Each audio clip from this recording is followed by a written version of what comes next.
बिस्मिल्लाहिर्रहमानिर्रहीम। अस्सलाम वालेकुम रहमतुल्लाहि वबरकातुहू। Vocabulary revision lecture number 1 to lecture number 4। हमने वोकैबुलरी का कोर्स स्टार्ट किया था और उसमें हमारे अल्हम्दुलिल्लाह 4 लेक्चर्स हो चुके हैं। तो आज उन चारों लेक्चर्स को हम क्विकली रिवाइज करेंगे। ठीक है, स्टार्ट करते हैं। जी, सबसे पहले मैं आपको ये बता दूं कि वोकैबुलरी किसको कहते हैं। वोकैबुलरी कहते हैं स्टूडेंट्स ज़ख़ीरा अल्फाज को। मीन के कोई भी इंसान जो है उसके माइंड में कितने वर्ड्स हैं किसी स्पेसिफ़िक लैंग्वेज के जिनको वो समझ सकता है, जिनके मीनिंग्स उसको आते हैं, जो वो यूज़ कर सकता है अपनी डेली कन्वर्सेशन में। ठीक है, तो वो उसकी वोकैबुलरी होती है। ठीक है, किसी भी लैंग्वेज में।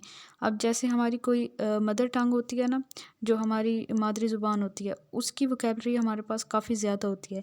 लेकिन कोई और लैंग्वेज होती है तो उसकी वोकैबुलरी इतनी ज़्यादा नहीं होती, लेकिन हम लोग कोशिश करके सीख के अपनी वोकैबुलरी को इंक्रीज़ कर सकते हैं, इम्प्रूव कर सकते हैं, इज़ाफ़ा कर सकते हैं अपने ज़ख़ीरा अल्फाज में। तो ये हमारा वोकैबुलरी कोर्स है, तो इसमें हम कोशिश करेंगे कि ज़्यादा से ज़्यादा वर्ड्स को सीखें। और इसके अलावा मेरा फ़ोकस ये भी होगा कि स्टार्टिंग में आपको बेसिक इंग्लिश सिखाऊं और उसके बाद जो है हम ग्रामर की तरफ भी जाएं। इंग्लिश ग्रामर को भी हम लोग सीखें ताकि हम ज़्यादा अच्छे से अपनी वोकैबुलरी को इम्प्रूव कर सकें।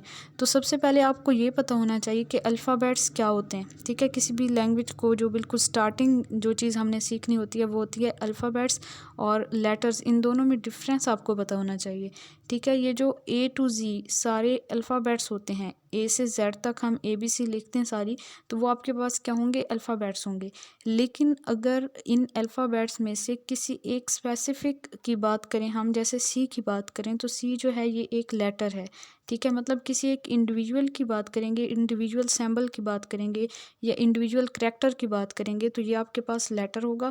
और अगर on the whole A to Z बात करेंगे तो ये A to Z on the whole जो सारे हैं 26 लेटर्स जो हैं, इनको इकट्ठा हम अल्फ़ाबेट्स कहते हैं। और अगर अलग-अलग बात करेंगे तो फिर ये लेटर्स होंगे। ठीक है, तो A हमारे पास एक लेटर है, B दूसरा लेटर है, C तीसरा लेटर है, और इसी तरह ये टोटल 26 लेटर्स होते हैं इंग्लिश के। ठीक है, A to Z जो होते हैं। और 26 लेटर्स में फिर इनको जो है ना हम 2 कैटेगरीज़ में डिवाइड कर देते हैं। एक आपके पास होते हैं कॉन्सोनेंट्स और दूसरे होते हैं वाउल्स। तो कॉन्सोनेंट्स कौन से होते हैं? कॉन्सोनेंट्स आपको यहाँ पे पर्पल कलर में नज़र आ रहे हैं और वाउल जो हैं वो आपको रेड कलर में नज़र आ रहे हैं। ठीक है, रेड कलर में जो है ये वाउल्स हैं और पर्पल कलर में जो हैं ये आपको कॉन्सोनेंट्स नज़र आ रहे हैं। अब वाउल कौन कौन से हैं? A, E, I, O and you, ये आपके पास वाउल हैं। और बाकी पर्पल कलर वाले बाकी सारे जो हैं ये कॉन्सोनेंट्स हैं। आगे मैंने मेंशन भी कर दिया यहाँ पे। टोटल 21 कॉन्सोनेंट्स हैं और वाउल जो हैं वो 5 हैं, तो टोटल आपके पास 26 लेटर्स होते हैं इंग्लिश लैंग्वेज में। उसके बाद जी स्टूडेंट्स, हमारा जो लेक्चर था, जो पहले मैं आपको लेक्चर्स प्रोवाइड कर चुकी हूँ, उसमें हमने कॉन्सोनेंट्स और वाउल्स को पढ़ने के बाद फोनिक्स को सीखा था। मीन की आवाज़ें कि किसी भी लेटर जो है, कोई भी लेटर जो है उसकी कैसी आवाज़ होती है, इसको हम फोनिक्स कहते हैं। ठीक है, जैसे फर्स्ट लेटर आपके पास A है। ठीक है, इंग्लिश में फर्स्ट लेटर जो है वो A है और इसकी फोनिक होती है ए। ठीक है, यहाँ पे मैंने कुछ आपको समझाने के लिए लिखा है। A और E को इकट्ठा प्रोनाउंस करें ना तो वो आपके पास आएगा ए। तो A जो है इसकी आवाज़ है ए, और इसे जैसे कि ए एप्पल, ए एंट। ठीक है, तो इस तरह से आवाज़ें अगर आपको आती होंगी, अगर आप फोनिक्स सीख लेंगे तो फिर आपके लिए कोई भी वर्ड प्रोनाउंस करना आसान हो जाएगा। कोई भी इंग्लिश में लफ्ज़ लिखा हुआ होगा तो उसको अदा करना, उसको बोलना आपको आ जाएगा, जब आपको एक एक लेटर की साउंड का पता होगा, उसके फोनिक का पता होगा। ठीक है, अब जी हम इसको ज़्यादा अच्छे से अंडरस्टैंड करने के लिए हम ये भी देख लेते हैं कि जो A लेटर है उसकी उर्दू में कौन कौन सी आवाज़ें होती हैं। ठीक है, ये तो इंग्लिश में मैंने आपको बता दी ना कि ए होती है इसकी फोनिक। ठीक है, अब उर्दू में बात करें तो कहीं पे ए जो है ये बड़ी ए की आवाज़ देता है, कहीं पे छोटी ये अलिफ मादा या अलिफ या फिर आइन की आवाज़ भी दे सकता है। ठीक है, आइन को ऐड कर लीजिएगा। तो जैसे मैं आपको एग्जांपल दूं, तो जैसे अली है, तो अली जो है ना वो एक नाम है, तो अली में हम ALI लिखते हैं। तो यहाँ पे ए ने किसकी आवाज़ दी? आइन की आवाज़ दी है। ठीक है, अली होता है ना उर्दू में, ऐन लाम छोटी अली, अली। तो अली का आइन जो है उसको इंग्लिश में हम ए से शो कर रहे हैं। ठीक है, तो ए जो है वो आइन की आवाज़ भी देता है। एप्पल में आप देखें हाँ अलिफ की आ गई। इसी तरह एक इंग्लिश में वर्ड होता है आलमंड, ALMOND, आलमंड। तो आलमंड में अलिफ मद्दा की आवाज़ आ रही है, ठीक है, जिसका मतलब होता है बादाम। तो इस तरह से जो है ये डिफरेंट आवाज़ें देता है। फिर हमारे पास जो सेकंड लेटर है वो है बी। बी की आवाज़ होती है, बी की जो फोनिक है वो होती है ब, ठीक है, ब बुक, ब बैग, इस तरह से। और उर्दू में इसकी आवाज़ होती है बे। थर्ड हमारे पास आ जाता है लेटर सी। सी की फोनिक होती है जी ख, ख ख होती है, ख खैट, ख, ठीक है। इसके अलावा इंग्लिश में कुछ ऐसे लेटर्स भी होते हैं जिनकी सॉफ्ट साउंड्स भी होती हैं और हार्ड साउंड्स भी होती हैं। मीन के किसी वर्ड में उनकी आवाज़ जो होती है वो सॉफ्ट होती है और किसी में हार्ड होती है। जैसे हम सी की बात करें ना, तो वैसे तो सी की फोनिक की बात करते हैं तो वो ख है, ठीक है। लेकिन वैसे उर्दू में हम बात करें तो कहीं पे सी की आवाज़ होती है सीन और कहीं पे होती है काफ। तो सीन जहाँ पे इसकी आवाज़ होती है वहाँ पे इसकी सॉफ्ट साउंड है, और जहाँ पे काफ आवाज़ होती है वहाँ पे इसकी हार्ड साउंड है। जैसे आप एग्जाम्पल लें सर्कल, तो सर्कल में फर्स्ट सी जो है वो सीन की आवाज़ दे रहा है, तो ये इसकी सॉफ्ट साउंड आ रही है। और सेकंड सी जो है वो काफ की आवाज़ दे रहा है या ख की आवाज़ दे रहा है, तो ये इसकी हार्ड साउंड है, सर्कल। तो एक ही वर्ड के अंदर आपको सॉफ्ट और हार्ड साउंड की समझ आ गई होगी। उसके बाद जी नेक्स्ट हमारे पास लेटर आ जाता है डी। डी की फोनिक होती है ड, और उर्दू में डाल और दाल की आवाज़ देता है। जैसे किसी का नाम हो, जैसे दाऊद हो, तो दाऊद को हम डी से लिखेंगे। इसी तरह डक और door, the duck, the door. तो ये आपके पास जो है इसके इससे बनने वाले वर्ड्स हैं। नेक्स्ट लेटर हमारे पास ई है, जिसको हम ए प्रोनाउंस करते हैं। मीन इसका जो फोनिक है वो ए है। जैसे ए पढ़ा था ना ABC में, स्टार्टिंग फर्स्ट लेटर जो है ए, उसी तरह की इसकी आवाज़ होती है ई की। और उर्दू में बात करें तो छोटी ए या अलिफ छोटी ए ई, या फिर शद जहाँ पे हो तो वहाँ पे ई को यूज़ करते हैं। जैसे एग, एल्बो, ठीक है, ये इसकी एग्जांपल्स हो गई। फिर आपके पास जी एफ़ आ जाता है। एफ़ जो है ना इसकी फोनिक होती है फ, इसकी फोनिक होती है फ, और उर्दू में इसकी आवाज़ होती है फ़े की। जैसे फ़िश, फ़ैन, फ़िश, फ़ैन। उसके बाद नेक्स्ट हमारे पास जी है। जी की भी सॉफ्ट और हार्ड साउंड्स होती हैं, जीम और गाफ। गाफ इसकी हार्ड साउंड है और जीम इसकी सॉफ्ट साउंड है। और वैसे फोनिक में इसकी होती है साउंड ग, या इसकी फोनिक जो है वो ग है, ठीक है, गगन। और इसके अलावा अगर इसकी सॉफ्ट साउंड होगी तो जेंटल। उसके बाद नेक्स्ट हमारे पास है एच। एच की साउंड होती है ठीक है, जैसे गले में से आवाज़ निकालते हैं ना। और उर्दू में हे, कोई भी तरह की जो हे है, ये वाली हे हो या गोल हे हो या फिर दो चश्मी हे हो, तो सब जो है वो एच यूज़ करते हैं। हम एच को यूज़ करते हैं किसी भी तरह की हे के लिए, ठीक है। जैसे हैन, हॉर्स, ठीक है। तो ये आपके पास एग्जांपल्स हो गई इसकी। उसके बाद है नेक्स्ट हमारे पास आई। और आई जो है ना इसकी फोनिक होती है ई, और उर्दू में इसकी आवाज़ होती है आइन की आवाज़, ज़ेर की आवाज़, ठीक है, जो ज़ेर ज़बर पेश वाली ज़ेर होती है। और आई की आवाज़ होती है कहीं पे मीन की इसकी अपनी आवाज़ होती है, कहीं पे छोटी ए की और कहीं पे अलिफ छोटी ए ई की आवाज़ होती है। जैसे आई जो है इसकी ई की आवाज़ है इंक और ई इंसेक्ट्स। नेक्स्ट हमारे पास जे है। जे की आवाज़ होती है ज, और उर्दू में जीम होती है इसकी आवाज़ ज जग, ज जैकेट। नेक्स्ट के है, के की साउंड होती है ख, और उर्दू में काफ की आवाज़ देता है ख खाइट, ख खिंग। एल जो है इसकी फोनिक होती है ल, और उर्दू में लाम की साउंड देता है ये लाइन, लेमन। उसके बाद जी नेक्स्ट हमारे पास एम है, और एम की साउंड होती है न, और उर्दू में मीम की आवाज़ देता है एम, जैसे मदर, मास्क। नेक्स्ट जी हमारे पास एन है। एन की साउंड होती है न, और उर्दू में नून की आवाज़ देता है ये नेस्ट, नोज़। नेक्स्ट आपके पास ओ है। ओ की साउंड होती है ओ, और उर्दू में अलिफ, अलिफ ज़बर व आ हो सकती है, वाव हो सकती है, अलिफ व ओ हो सकती है, या अलिफ पेश व ऊ हो सकती है, जैसे ऑल और ऑरेंज। नेक्स्ट ये हमारे पास पी है लेटर, और पी की फोनिक होती है फ, ठीक है, फ। जैसे उर्दू में पे और फे की आवाज़ देता है P, parrot and pocket. Next आपके पास क्यू है। क्यू की फोनिक होती है क्वा, और उर्दू में इसकी आवाज़ होती है कॉफ। जैसे क्वीन, क्विक। नेक्स्ट आर है, आर की फोनिक होती है र, और उर्दू में रे और अड़े की आवाज़ें देता है ये, रैबिट, रोज़। नेक्स्ट लेटर है हमारे पास एस, और एस की फोनिक होती है जैसे सीन की आवाज़ देता है ये, सन, साल्ट। नेक्स्ट आपके पास टी है, टी की फोनिक होती है ठ, और उर्दू में तोए, ते, टे या ठे की आवाज़ें देता है ये, ठीक है, ते भी आएगा इसमें।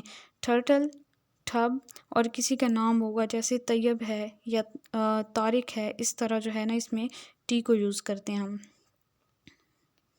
नेक्स्ट लेटर आ जाते हैं हमारे पास यू, यू का आवाज़ होती है आ इसकी फोनिक है, और वैसे इसकी उर्दू में आवाज़ें अलिफ, ये पेशवा यू इसकी अपनी आवाज़, या फिर आइन की आवाज़ भी होती है कहीं पे, जैसे आ है ना यहाँ पे आ अम्ब्रेला, आ अप, ठीक है। और इसी तरह यू की डिफरेंट आवाज़ें होती हैं, जैसे यूनिवर्सिटी लिखते हैं हम लोग तो वहाँ पे यू की अपनी साउंड होती है।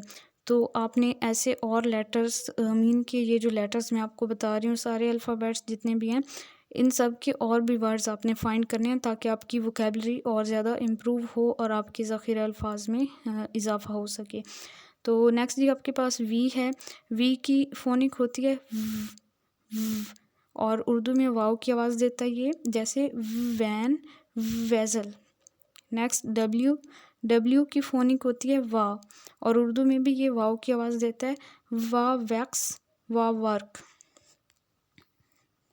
डब्ल्यू के बाद है जी एक्स, और एक्स की फोनिक होती है क्स, और उर्दू में इसकी आवाज़ें काफ, सीन या एक्स की अपनी आवाज़ होती है, जैसे एक्सरे, जाइलम।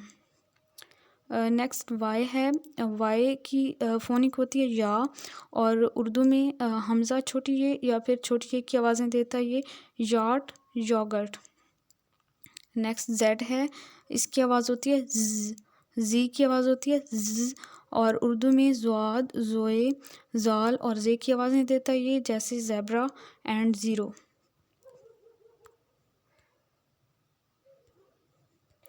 जी स्टूडेंट्स, मैंने आपको ए टू जी सारे फोनिक्स बताए, इंग्लिश में भी बताए और देन उर्दू में भी बताए, देन उन लेटर से हर लेटर से बनने वाले वर्ड्स भी बताए एग्जाम्पल के तौर पे, ताकि आप उस फोनिक को पहचान सकें कि किस तरह आवाज़ उसकी निकल रही है जब हम इन वर्ड्स को अदा कर रहे हैं या बोल रहे हैं।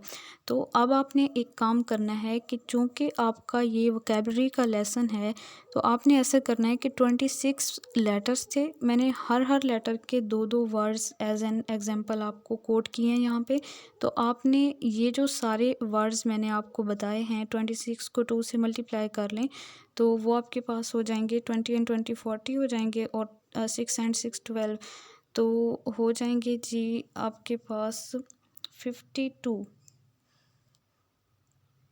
जी 52 हो जाएंगे। ये जो 52 वर्ड्स मैंने सारे आपको बताए हैं, इन सारे 52 वर्ड्स के मीनिंग्स आपने डिक्शनरी में से देखने हैं और आपने अपनी कॉपी में उनको लिखना है और याद करना है, ठीक है। वैसे तो ये बेसिक वर्ड्स हैं, आपको इनके मीनिंग्स आते होंगे, लेकिन ये आपका होमवर्क है कि ये जो 26 ज़रब 2 जितने भी वर्ड्स हैं 52, तो इनके आपने मीनिंग्स ढूंढने डिक्शनरी से या फिर गूगल से, और उर्दू में मीनिंग्स आपने लिखने हैं, और अगर आप इंग्लिश में लिखना चाहें तो एक इंग्लिश में भी इनके मीनिंग्स लिख लें, मीन के सिनोनिम्स भी लिख लें इनके, तो ज़्यादा अच्छा हो जाएगा, ज़्यादा आपकी वोकेबलरी इंक्रीज़ हो जाएगी।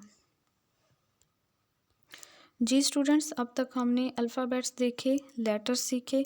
लेटर्स जब आपस में ज्वाइन होते हैं, मिलते हैं, तो वो मीनिंगफुल वर्ड्स बना लेते हैं, ठीक है। और जब वर्ड्स को हम एक ख़ास तरतीब में आपस में जोड़ते हैं, मिलाते हैं, तो वर्ड से बन जाते हैं सेंटेंसेस।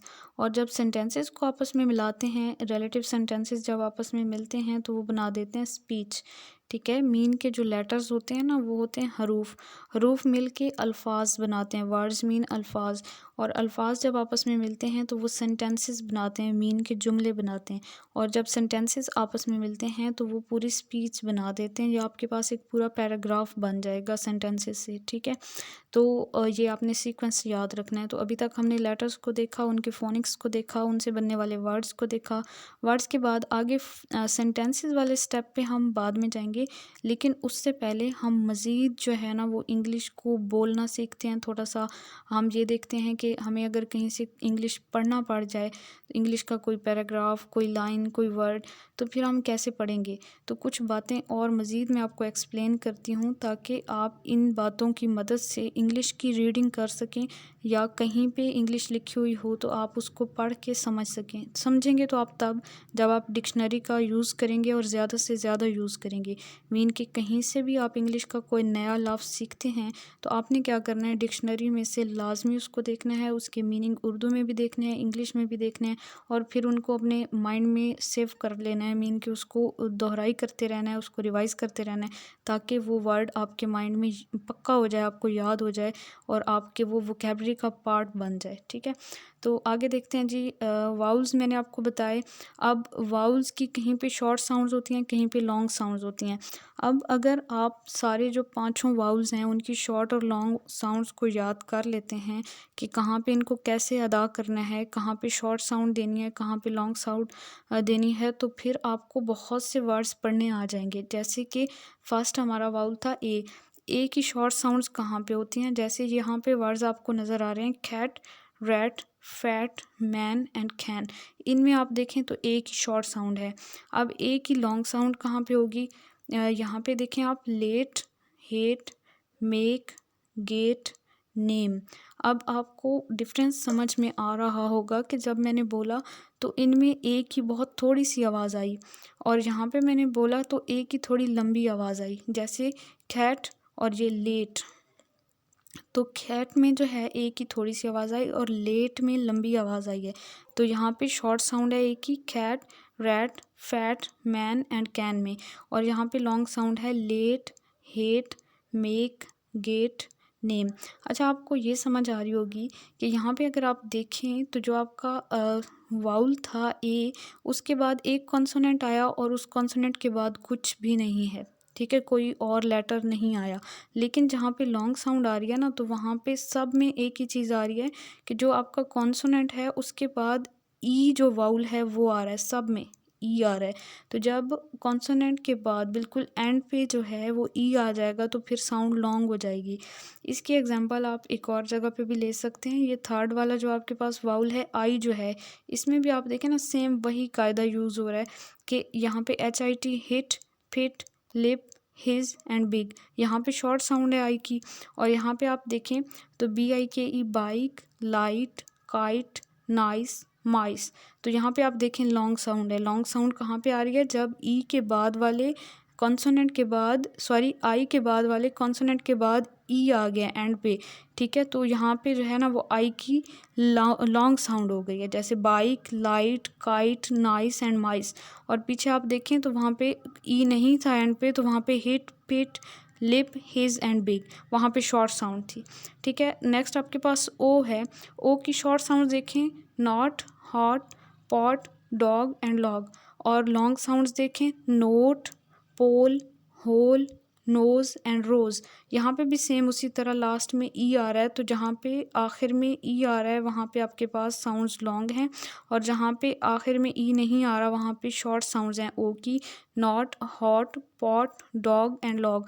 और यहाँ पे note, pole, hole, nose and rose, यहाँ पे जो है ना लॉन्ग साउंड्स हैं। फिर लास्ट वाला आपके पास वाउल है यू। यू की आप शॉर्ट साउंड्स देखें, बन, गन, सन, हट एंड बट। और यहाँ पे फिर उसी तरह के लास्ट में ई आ गया है, तो mute, huge, tube, cute and fuse. यहाँ पे यू की लंबी आवाज़ आई है। ठीक है, एक बार दोबारा शॉर्ट और लॉन्ग साउंड्स को इकट्ठा पढ़ लेते हैं। जैसे कि यू की शॉर्ट साउंड्स हैं बन, गन, सन, हट एंड बट, और लॉन्ग साउंड्स हैं mute, huge, tube, cute and fuse. एक वाउल आपके पास बच गया, इसकी शॉर्ट और लॉन्ग साउंड्स मैंने आपको नहीं बताई। ये थोड़ा सा डिफरेंट है क्योंकि इस वजह से ई जो है, ई की शॉर्ट साउंड देखें आप, let, get, pat, man and hen. ये तो सेम उसी तरह जैसे बाकी सब वाउल की शॉर्ट साउंड्स जैसे आ रही थी जिन वर्ड्स में, तो वो भी इसी तरह थे। Let, get, fat, man and hen. Mean के उनके बाद मीन के जो वाउल था हमारा, जैसे यहाँ पे ई जो हमारा वाउल है उसके बाद कॉन्सोनेंट आ रहा है और कॉन्सोनेंट के बाद कुछ भी नहीं आ रहा, तो यहाँ पे शॉर्ट साउंड हैं। और लॉन्ग साउंड में इसके एंड पे ये खुद ही ई है, तो यहाँ पे ई वाला कायदा यूज़ नहीं हो रहा। तो यहाँ पे आप देखें she, me, see, meet, three. तो यहाँ पे जहाँ पे डबल ई आ रहा है ना, तो वहाँ पे तो ई की लॉन्ग साउंड आएगी।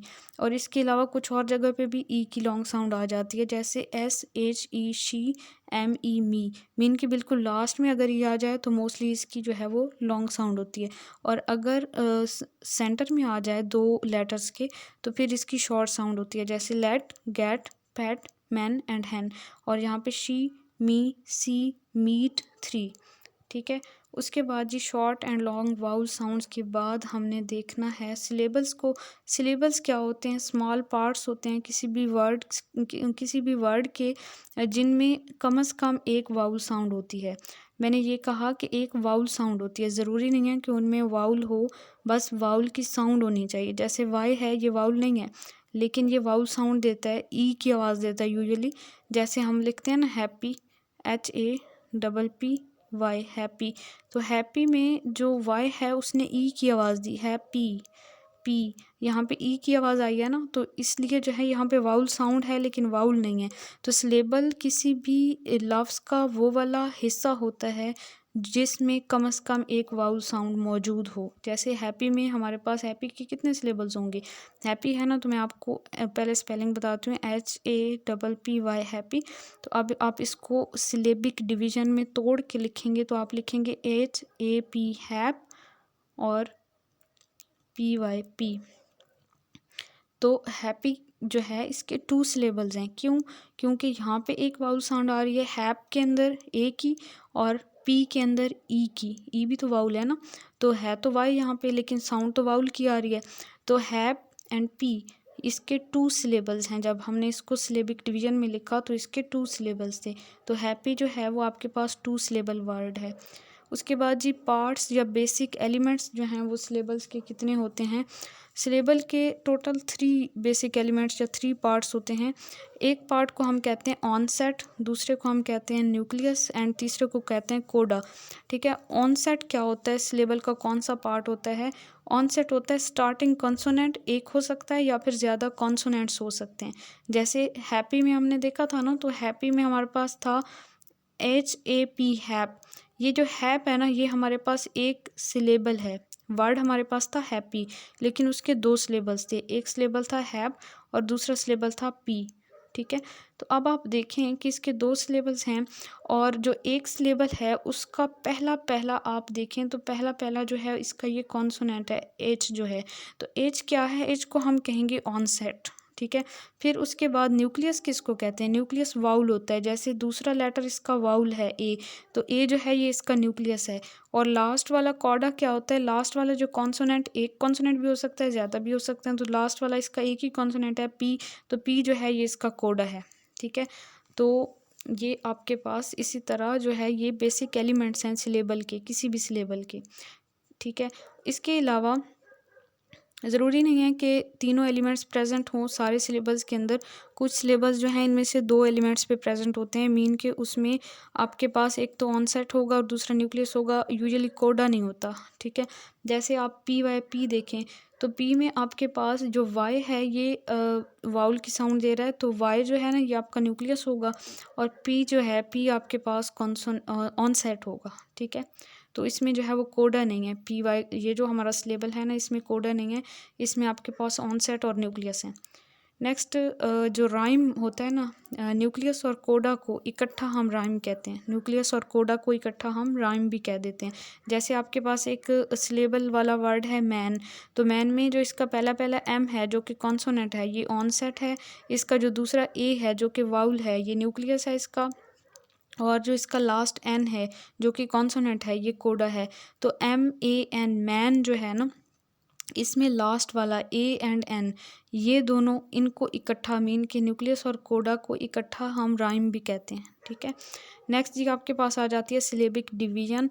सिलेबिक डिवीज़न में हमने डिफरेंट सिलेबल्स पर मुश्तमिल वर्ड्स सीखने हैं, देखने हैं, उनको बोलना सीखना है, उनके मीनिंग्स आने चाहिए, हमें इंग्लिश में भी मीनिंग आने चाहिए, उर्दू में भी आने चाहिए।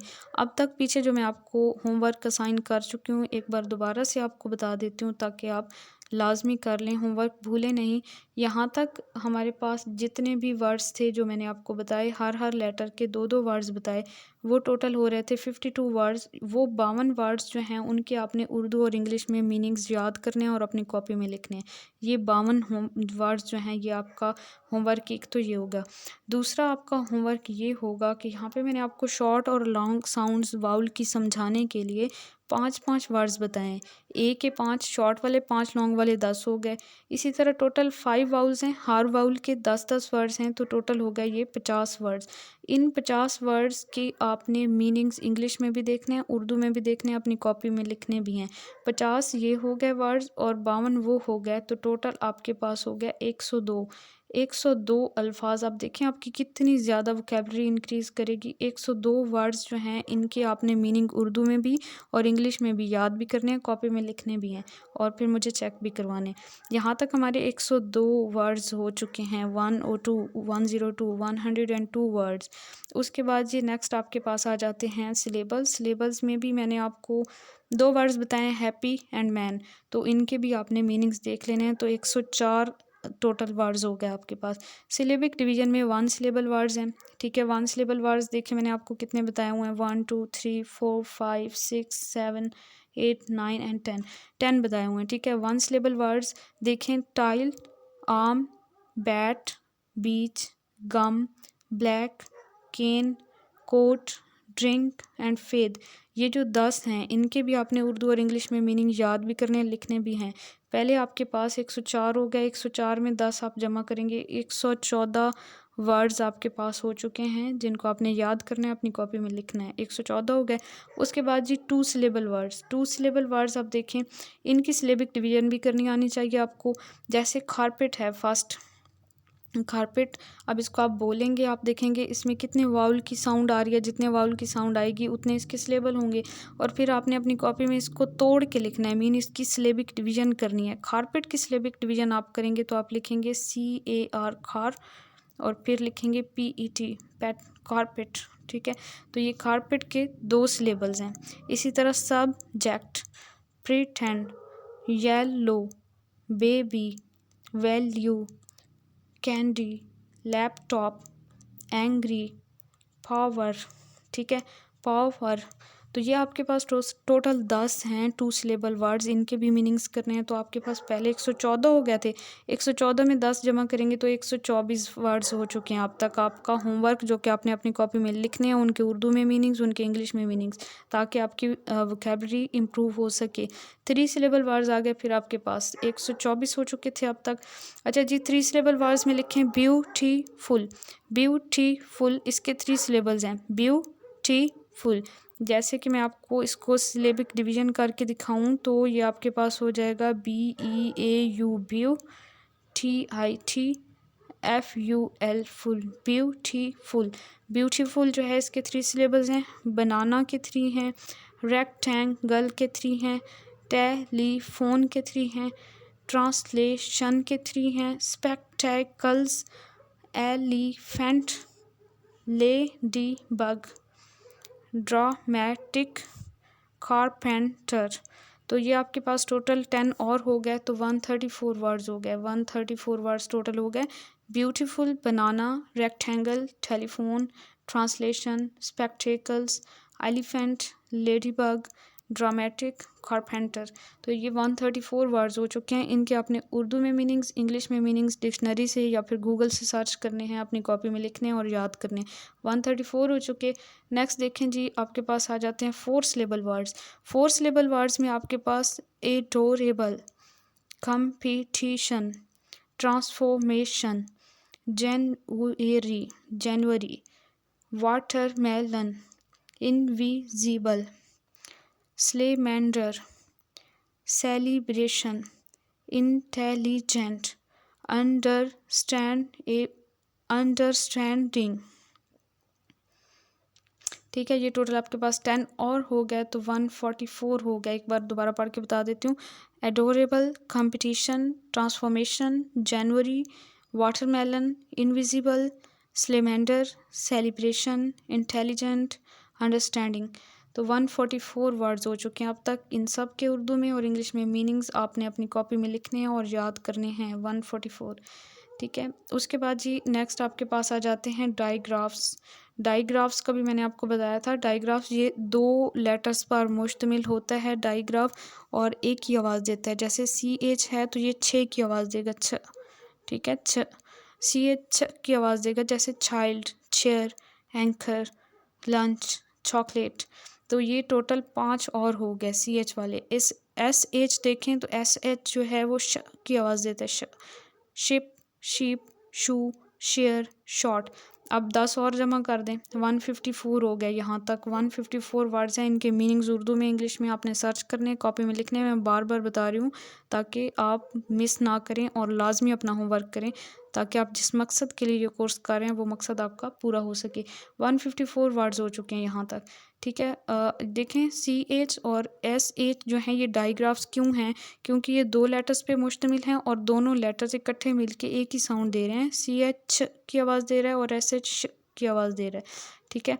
जैसे ship, sheep, shoe, share, short, child, chair, anchor, lunch, chocolate. उसके बाद जी आपके पास आ जाते हैं, आई थिंक 154 वर्ड्स हुए थे अब तक। और 154 के बाद नेक्स्ट देखते हैं। नेक्स्ट जी TH है। TH जो है ये इकट्ठे दोनों मिल के थ की आवाज़ देते हैं। ये भी डाइग्राफ है आपके पास। Thumb, truth, throw, then and thought. तो यहाँ पे देखें तो कहीं पे इसकी थ की आवाज़ है, कहीं पे द की आवाज़ है। थम, ट्रुथ, यहाँ पे थम में थ की आवाज़ है, ट्रुथ में थ की आवाज़ है, थ्रो में थ की आवाज़ है, देन में द की आवाज़ है, और थॉट में भी थ की आवाज़ है। तो कहीं पे TH थ की आवाज़ देता है और कहीं पे द की आवाज़ देता है। 5 और जमा कर लें। चलें 5 ये वाले मिला के 10 और जमा कर लें, 164 वर्ड्स हो जाएंगे। GH जो है ये घ की आवाज़ देता है या फिर फे की भी आवाज़ देता है कहीं पे, फ की, जैसे जो F की साउंड थी, फ, ठीक है। जैसे घोस्ट, कफ। अब यहाँ पे फे की आवाज़ है, यहाँ पे घे की आवाज़ है इसकी, घ। और लाफ में भी फे की आवाज़ है। घूल में जो है वो घे की आवाज़ है। और गैस्टली में भी घे की आवाज़ है, ठीक है। गैसली पढ़ेंगे, इसमें टी साइलेंट है, ठीक है। घूस्ट, कफ, लाफ, घूल और गैसली। तो ये वर्ड्स और ऐड किए, 164 वर्ड्स हो चुके हैं अब तक। उसके बाद जी नेक्स्ट देखें, 164 में मज़ीद वर्ड्स ऐड करेंगे, यहाँ तक 10 और जमा कर देंगे, 174 हो जाएंगे, ठीक है। अच्छा जी, यहाँ तक 174 वर्ड्स होंगे। PH जो है एक और डाइग्राफ है। PH जो है ये भी फे की आवाज़ देता है उर्दू में, और वैसे मतलब F वाली साउंड है इसकी। और PH जो है वो फ की साउंड देता है, जैसे phone, phoenix, phrase, photo, elephant. यहाँ पे PH अंदर आ रहा है, ठीक है, एलिफेंट। तो यहाँ पे नेक्स्ट जी WH है। WH जो है ये आपके पास व की आवाज़ देता है, व, जैसे well, wheel, whistle, which and white. तो ये टोटल 174 वर्ड्स जहाँ तक हो गए। नेक्स्ट आपके पास डाइग्राफ है CK, 174 हो चुके थे। नेक्स्ट जी 5 मज़ीद ऐड करेंगे ना तो वो आपके पास 179 हो जाएंगे, 179 वर्ड्स, जिनकी उर्दू और इंग्लिश में मीनिंग आपने अपनी कॉपी में लिखने भी हैं और याद भी करने। CK, duck, neck, kick, socks and back. CK इकट्ठा मिलके काफ या खे की आवाज़ देता है, ठीक है। Duck, neck, kick, socks and back. Trigraphs हैं नेक्स्ट। 179 वर्ड्स हो चुके थे हमारे, 179। नेक्स्ट जी ट्राइग्राफ्स हैं। जैसे 3 लेटर्स होंगे इकट्ठे मिलके एक आवाज़ देंगे। जैसे AIR है, ये इकट्ठे एयर की साउंड देते हैं। जैसे chair, fair, pair, hair, repair. तो AIR 3 लेटर्स हैं, एक आवाज़ दे रहे हैं, तो ये ट्राइग्राफ हुआ। दूसरा ट्राइग्राफ हमारे पास है DGE, ये ज की आवाज़ देता है, जैसे जे की, ठीक है। ज, ब्रिज, बैज, एज, जज एंड लॉज, ये इसके वर्ड्स हो गए। नेक्स्ट ट्राईग्राफ हमारे पास EAR है, ये भी 3 लेटर्स हैं, एक साउंड देते हैं, इस वजह से EAR को हम ट्राईग्राफ कह रहे हैं। ये ईयर की साउंड देता है, ईयर, ये एयर था और ये ईयर है, जैसे here, dear, near, beard, tear, ठीक है। अब 179 में हम मज़ीद कितने 15 ऐड करेंगे, तो 15, 9, 10, 14, 4, 1 कैरी, 7, 8, 9 एंड 194 वर्ड्स हो चुके हैं अब तक, ठीक है, 194। उसके बाद जी नेक्स्ट हमारे पास ट्राईग्राफ आ जाता है IGH। IGH जो है ये आई की आवाज़ देता है, आई, ठीक है, जैसे sigh, night, flight, thigh and high. Next trigraph है TCH, ये च की आवाज़ देता है, च, जैसे catch, batch, fetch, pitch and which, मतलब चे की या फिर इसकी छे की आवाज़ होगी, तीनों लेटर्स इकट्ठी दे रहे हैं एक ही आवाज़, इस वजह से इनको हम ट्राईग्राफ्स कहते हैं, catch, batch, fetch, pitch and which. 194 word हो चुके थे और ये 10 और आ जाएंगे, तो आपके पास हो जाएंगे जी 0, 1 कैरी 204, ठीक है। नेक्स्ट आपके पास ट्राईग्राफ है URE, ये यूर की आवाज़ देता है, यूर, 204। योर, जैसे PURE, pure, cure, secure, manure and endure, तो ये 5 मज़ीद वर्ड्स ऐड हो गए, तो 209 हो गए। अब जी नेक्स्ट देखें EUE, यू की साउंड देता है ये, beauty, bureau, you, plateau and pew, ये जो वर्ड्स हैं ये मज़ीद 5 वर्ड्स ऐड होंगे आपके पास, तो आपके पास जी हो जाएंगे 214। नेक्स्ट क्वाड ग्राफ्स हैं। Quad graphs, quad mean 4, graphs mean letters या साउंड मीन के 4 लेटर्स एक ही साउंड देंगे, ग्राफ का मतलब साउंड आ जाएगा यहाँ पे, 4 लेटर्स एक साउंड देंगे, तो वो आप उन 4 लेटर्स को कहेंगे क्वाड ग्राफ। 214 हो चुके थे। AUGH, ये क्वाड ग्राफ है। Laugh, drought, caught, daughter and taught. अब यहाँ पे जो है ना इसकी थोड़ी थोड़ी डिफरेंट साउंड्स हैं। AUGH, लाफ में इसकी फे की आवाज़ है, ड्राउट में इसकी आउ की आवाज़ है, कॉट में इसकी औ की आवाज़ है, और डॉटर में भी औ की अल्फ ज़बर व औ, ठीक है, और इसी तरह टॉट में भी तकरीबन औ की आवाज़ है। तो AUGH जो हैं ये कहीं पे फे की आवाज़ देते हैं, कहीं पे आओ की आवाज़ देते हैं, तो थोड़ा बहुत डिफरेंस हो सकता है, ठीक है। 5 मज़ीद आप ऐड करेंगे तो 219 हो जाएंगे वर्ड्स, यहाँ तक 219। अच्छा जी नेक्स्ट आपके पास आ जाता है EIGH। EIGH जो है इसको हम कहेंगे ए की साउंड देगा, ये 4 लेटर्स एक ही आवाज़ दे रहे हैं, तो ये भी आपके पास क्वाड ग्राफ होगा, जैसे 8, weight, neighbour, height and reign. Next ये आपके पास EOUS है, ईयस की साउंड देता है, ईयस, यस, ठीक है।